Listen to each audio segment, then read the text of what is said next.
Haven't already, check out our website at www.radiopanj.org or call into the studio at 02476 68 15 21. We got 019 28 24 15 21 and our WhatsApp on 07376 54 15 21. Alright, Rahul, so how are you doing? I'm good, how are you? I'm good, thank you. So you are an urban DJ, a student, a dolly, and an aspiring entrepreneur. That's a lot in a title. Yeah. Tell me a bit about that.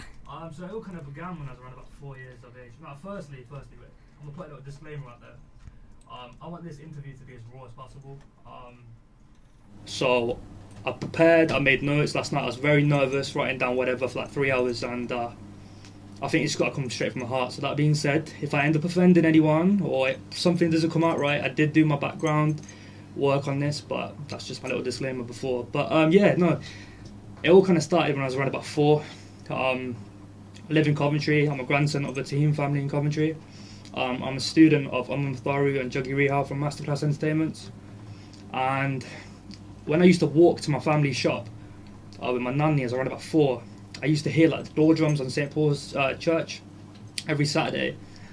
And I just remember getting very excited, and my grandma then taking me to door like the next week. I remember my BG kind of cutting down some trees, making my dagan dilly out of it.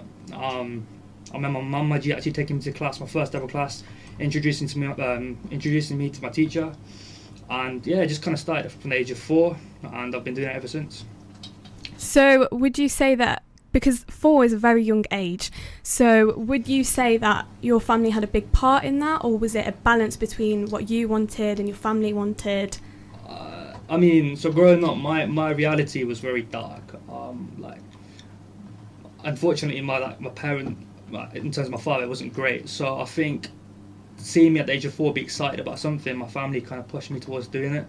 And it was just an escape from my reality, which was a little bit dark. So them 2 hours that I'd spend on St. Paul Church on a Saturday, it would be amazing. So everyone would be kind of encouraging you, complimenting you. You're 4 at this point, you're having a great time. You're 4, 5, 6, you're 7, and you just grow up around these older brothers who are 20, 21, 22. But you just know you're in good hands. So I think they just pushed me towards doing whatever I wanted to do. So you'd say that you definitely have those positive role models, especially in the music industry? Or no? Yeah, no, I had a lot of positive role models, okay. But with that comes some not so positive, but yeah. Okay, so you started off when you were 4. Can you take us right through to adolescence? Yeah, so I remember Aman teaching me how to hold my dagan dilly in my first ever lesson. 4, 5, 6, 7, 8, 9, 10, 11. I've just learning. I remember it was the summer of 2009. Just a little bit before, Juggy Rehal, who's an amazing musician. I'm very thankful to have been taught by him. He actually became my teacher at that point, so he took over a class. I was then taught in a very traditional sense from the age of 11, so I know my ball, I know quite a bit in terms of technical music. So by 11, 12, I was then out on the roads every single weekend performing. You'd be watching your Bhangra singers that you really loved on your local channels and the big national channels. You got Shinda Shindaji, you got Jazzy B, you got PBN, you got Malkeet Singh, and then it's random, it's all one summer, and you're spending every single weekend with these people out on the roads at the age of 12 performing, and it's just, it was brilliant. So that continued till I was about 17, 18. At that point, I stopped. What made you stop? That's the big question, ain't it? Because you've been working with these massive people, and then to just, would you say you left it, or? Yeah, 100%. Yeah. So what drove you to that point? Truthfully, within the Asian industry, as much as I loved it, I love it still. I've got a lot of brothers that are still in it. Still a lot of politics. And I know at the age of 17, I started suffering mental health. So at that point, I was I want to do something different and take my Asian self to the mainstream industry. I didn't know how I was going to do it. At that point, I started DJing. when I was about 13. I'd been playing weddings since I was about 13, 14, 15, 16, 17. It's brilliant, but I didn't like the whole thing of one more song. It made me feel really uncomfortable. It just wasn't me. It made me feel quite uncomfortable at that point. So at 17, 18, I thought I wanted to go to the mainstream industry. I didn't know how I was going to do it, but I was adamant I was going to do it. So I just started DJing English music, urban music. I'll be playing local parties, playing in JD gyms, Top Man, quite a few different places. And that was it. Fast forward 3 years, just last year I played Wireless Main Stage. Reading, Leeds Festival, did quite a bit, so yeah. Okay, so we're going to keep that going, but just before, I've got a little break, and then we're going to carry on with this interview. Very real, very raw. Just hold on, we've got a load more to come. This is 1521 AM, and you're listening to the sound of Five Rivers, Radio Panj. Welcome back after the break. We're with Rahul Tahim in the studio. How you doing? I'm good, thank you. How are you? Okay, so we're carrying on with the interview. So Rahul Tahim is a DJ, a student, a dolly, and an aspiring entrepreneur. We're just going through his journey. And basically where we left off was with the people that you've worked with. So you've been to Wireless and places like that. So what are your aspirations? Let's start off with that. My aspirations or my inspirations? Your aspirations, and then we will go into inspirations so my as well. Aspirations moving forward is to help break down the barriers for the Asians within our local community, and further to help them access the mainstream industry in terms of music. So personally myself, I'm developing a management agency. We've signed some very, very, very talented artists who are going to go worldwide, not nationwide. And yeah, like I'm just working on a few bits and bobs in silence, and that's it really. And that's a big statement to say worldwide. Worldwide. Confidence. 100%. Confidence. Okay, so who are your inspirations? My inspirations, this may sound very cheesy, but 100% my Nan Naji and my Nan Niji. They came here, when I say the 70s, I think. And no matter how difficult times got for myself, if they came here with absolutely nothing except for my mum, no money, no education, no nothing, and they ended up doing what they did for our family, there's absolutely nothing that can stop me. So 100% they're my inspiration. I feel like that time is a different era as well. Yeah. 70s to now. Yeah. It's a completely different world, I'd say. Do you think that's had an impact, like watching them and the way they live their life to the way that maybe we live our life? Do you think that's probably one of the reasons why they're your inspiration as well? Because obviously even tech wasn't that prevalent. Yeah, like they had nothing. They came here with absolutely nothing except my mum. So there was no technology. My granddad didn't know anything about, VAT, like the more technical elements of business, but they still made it work, and like God willing, they did very successful stuff. So yeah, I'm just really grateful, and that every single day, like they inspire me even more. So yeah. So would you say that you've grown up quite quickly then? 100%. That's what kind of caused my downfall a little bit. So when you're 12 and you're going out on these shows and you're very like driven, motivated as I am, and you're growing up around these individuals, you genuinely start becoming, like, you start feeling like you're the man. Like you think you kind of know it all. In reality, you don't. You're still very young. You don't know nothing. So by the time I was 19, unfortunately, I made some mistakes, and they were as a result of me being very driven, very forward thinking, never wanting to give up, but also thinking I had a bit of an arrogance, I had a bit of an attitude where I thought I knew everything. In reality, I didn't. So 100% I grew up way too ahead of my time. So, okay, so you think you grew up ahead of your time? Mm-hmm. No, ahead of your time? If you ask me how old I am, I'm 22, but in life experiences, I promise you, I'm so much older. And to any listener right now, probably thinks like, you're just joking about. No, 100%, I am much older in life experiences. Like, I've seen things, I've experienced things that I shouldn't have at such a young age. So, how do you think those experiences affected you as a person? Other than how you've worded it, that you've said that you felt maybe you were a bit too arrogant, but how does it maybe affect you on an internal level? It was traumatic, to be fair. I mean, the mistakes that I made, I'd wish them upon nobody at all. Like this year specifically as well, October to June, I've had 3 very rough years as a result of my mistake, and like it's been very traumatic. It's been difficult. It's been times I've genuinely not wanted to be here, but I just never wanted to give up. No matter how difficult times got. So, okay, what do you think actually led you to that point though? In terms of what? In terms of feeling like you don't want to be here. I think it was the pressures. Like I thought I wasn't able to kind of speak to anybody, so I literally closed off all my cylinders. I wouldn't talk to my mum. So as opposed to being her son, my mum's not had her son for 3 years. Like, I just became body in the house. Like, I wouldn't interact. My grandparents didn't have their grandchild. And I just closed off absolutely everything. I wouldn't talk to anyone. I was very quiet. I was adamant I'd do everything alone. I'd get myself through this rough time without telling anyone, just being very independent. I had a very close friend as well this year who's helped me through a lot. Unfortunately, I've ended up losing, but that being said, like, yeah, I just closed off very badly, and at that point, there was dark times I didn't want to be around. So obviously, with mental health, there's different symptoms depending on whether you're a child, whether you're an adult, whether you're a teenager. But if you were to put it under an umbrella and say these are the symptoms, what were the symptoms that stood out for you the most, where you would say, this isn't because I'm a horrible person, it's more because of what I'm going through on a deeper level that maybe can't see on a surface level? Yeah, that's a perfect question. So I think 16, like, I started getting a little bit down. Like, I didn't want to go to school. Like, I'd been bullied since I was young. I didn't fit into school until I got into secondary school. I then left my secondary school to go to another sixth form. But I started getting, like, quite low, like, when I was about 16, so I wouldn't want to go to school. I'd be upset. My education wasn't going great. Like, I was quite academic. I still am. But at that point, like, I wasn't doing well in my exams and stuff, so it was all getting a bit too much.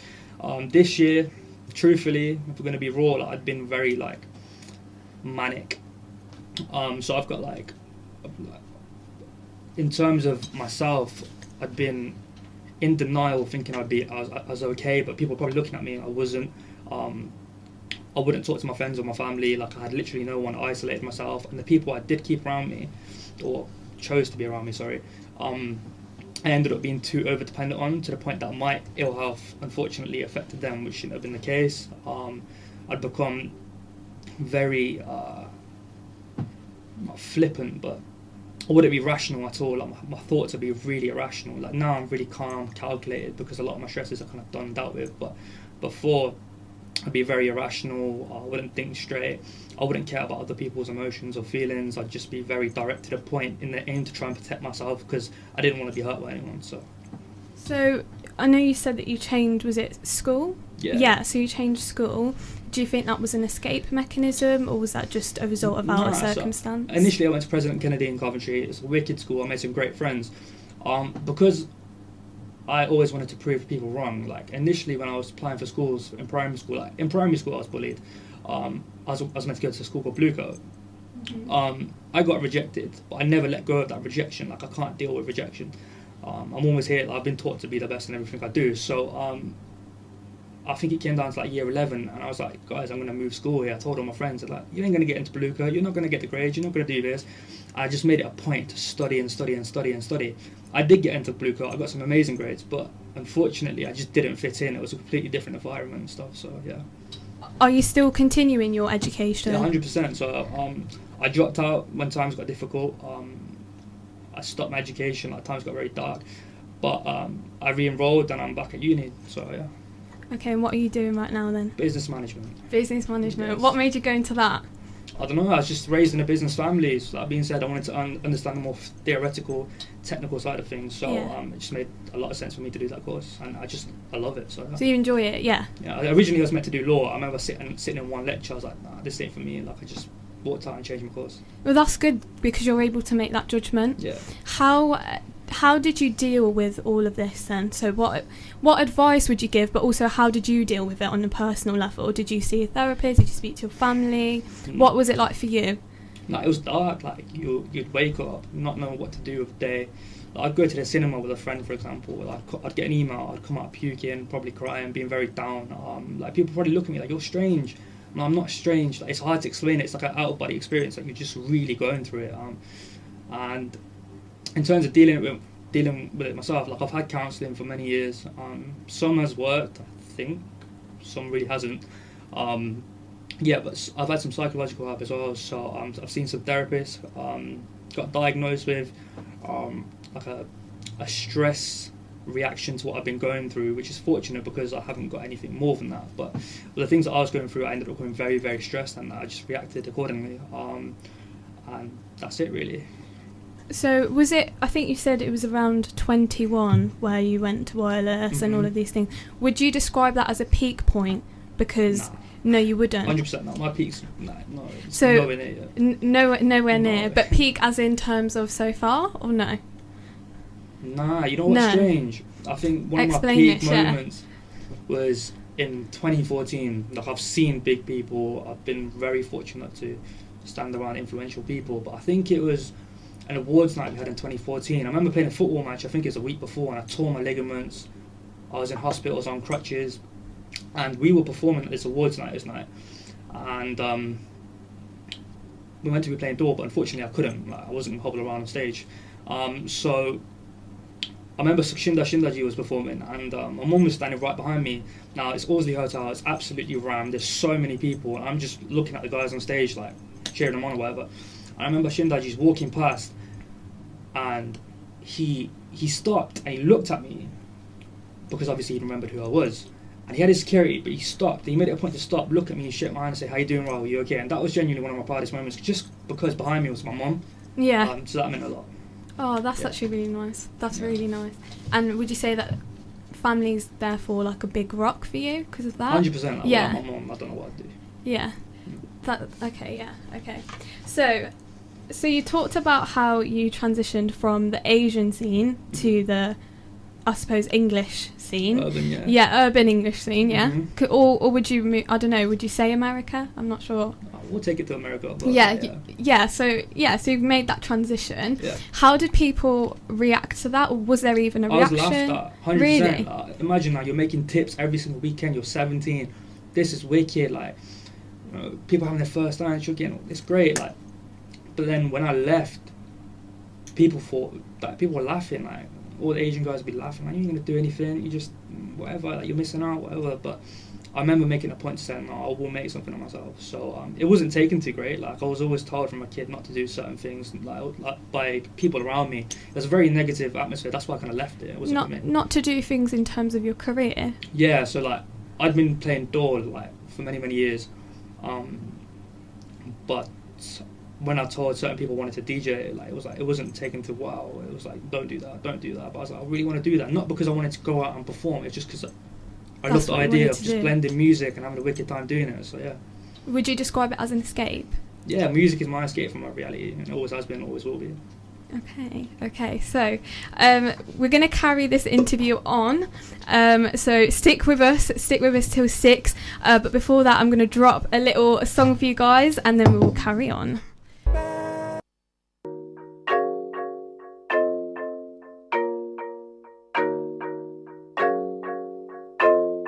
Welcome back after the break. We're with Rahul. How you doing? Always catches me off guard. Okay, so carrying on from our conversation. Right, so obviously you've dealt with mental health issues and you've talked about that. How would you say that we could make a change within our community, or even just as a society? I think society is quite a massive topic, but more so specifically in terms of our community. I feel like Agodore can be offering a lot more support in terms of helplines. I know like, my nanny goes knitting class. Now knitting is brilliant, but like, I feel there's definitely room to do other things to help individuals stay on the right path. Just generalised talking, having these open conversations. Like, I know if I mention certain terms right now, some auntie will be sitting here listening to it with like a jaw open, like, I can't believe you just said that, because it's such a stigma attached towards like my mental health. Like if I said suicide or anything like that, someone's definitely just opened their jaw like, oh, how did he say that? But I feel like there needs to be open conversations, not like there needs to be positive. I feel like we all need to not be judgmental towards individuals. So I've been subject towards like people being judgmental towards me. I've been called like, certain words. People would be like, you're a bit strange. No, I'm not strange. Like, for example, when you see somebody sitting on the road, don't just look at them and be like, oh, you just want a quick fix or something. Like, look at them and on a deeper level and be like, how did they end up there? Because I can relate to that. Like, how did they end up on the side of a road? Like, I did. Luckily, I never did, but who's to say you may not as a person? You don't know how life works. So I feel like people need to be a lot more supportive, not judgmental, and have open conversations with your loved ones and your friends. Yeah, I think it's important to realise that anybody can go through it. I feel like that's one of the biggest things. Firstly, just realising that anybody can go through it. Yeah. So obviously you've gone through it on a personal level. That must have had an effect on your family and friends, which you've touched upon. Yeah,